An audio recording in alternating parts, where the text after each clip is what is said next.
নমস্কার and I welcome to national affairs. আজকে তোমাদের সামনে খুবই ইম্পর্ট্যান্ট একটা টপিক নিয়ে আলোচনা করব। তবে ভিডিওটা দেখার আগে তোমাদেরকে আমি অনুরোধ করব যেন তোমরা খাতা পেন নিয়ে বসো ভিডিওটা দেখতে। তবে টপিকটা শুরু করার আগে তোমাদের কাছে জিজ্ঞেস করবো একটা কোশ্চেনটা হলো রিসেন্টলি ওয়্যার ইনঅগ্রেটেড মহর্ষি Valmiki international airport.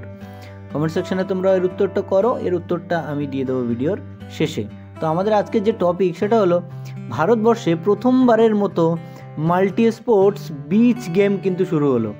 Multi sports beach game মানে অনেকগুলো খেলা হবে এবং সমুদ্রের তীরে যে খেলাটা হবে সেটাই হলো মাল্টি স্পোর্টস বিচ গেমস। ঠিক আছে, এই খেলাটা হবে গুজরাটের ডিউয়ে সুন্দর খোকলা বিচ যে এরিয়াটা সেখানেই হবে এই খেলাটা। এবং এর যে মেন বৈশিষ্ট্য সেটা হবে কিন্তু আন্ডার 21 21 বছর বয়সী কম হতে হবে, তাহলে কিন্তু এই খেলায় পার্টিসিপেট করা যাবে। মোট 8টি খেলা কিন্তু এই বিচ গেমসে হবে এবং 4 থেকে 11 জানুয়ারি 2024 সালের মধ্যে এই খেলাটা অনুষ্ঠিত হবে। এবার আমরা আমাদের 2023 সালে ঘটে যাওয়া কিছু গুরুত্বপূর্ণ গেমস সম্পর্কে আইডিয়া নেব, যে গেমসগুলো কিন্তু পরীক্ষায় আসার সম্ভাবনা খুব বেশি।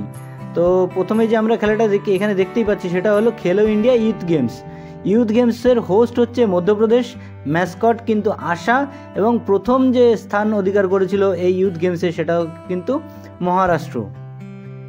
এবং 2023 সালে খেলো ইন্ডিয়া ইউনিভার্সিটি গেমস কিন্তু হয়েছিল, তার হোস্ট ছিল কিন্তু ইউপি এবং ম্যাসকট ছিল জিতু।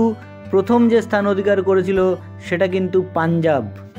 এবং তৃতীয় যে খেলাটা হয়েছিল খেলো ইন্ডিয়া প্যারা গেমস, প্রথমবারের মতো হয়েছিল এই খেলাটা, দিল্লিতে এর হোস্ট হয়েছিল, ম্যাসকট ছিল উজ্জ্বলা এবং প্রথম স্থান অধিকার করেছিল কিন্তু হরিয়ানা। এবং 37তম ন্যাশনাল গেমস কিন্তু গোয়াতে অনুষ্ঠিত হয়েছিল, আমি এই সম্পর্কে ভিডিও আগে বানিয়েছি। এবার আমরা চলে আসবো আমাদের কোশ্চেনটাতে। কোশ্চেনটা ছিল রিসেন্টলি ওয়্যার ইনঅগ্রেটেড মহর্ষি বাল্মীকি ইন্টারন্যাশনাল এয়ারপোর্ট। এর সঠিক উত্তরটা হলো অযোধ্যার রাম মন্দিরে। অযোধ্যার রাম মন্দিরে পৌঁছানোর জন্য কিন্তু ইউপিতে তৈরি করা হলো মহর্ষি বাল্মীকি ইন্টারন্যাশনাল এয়ারপোর্ট। খুবই সুন্দর এয়ারপোর্টটা বানিয়েছে। তো এই ছিল আমাদের আজকের টপিক। আশা করছি তোমাদের বুঝতে কোনো অসুবিধা হয়নি।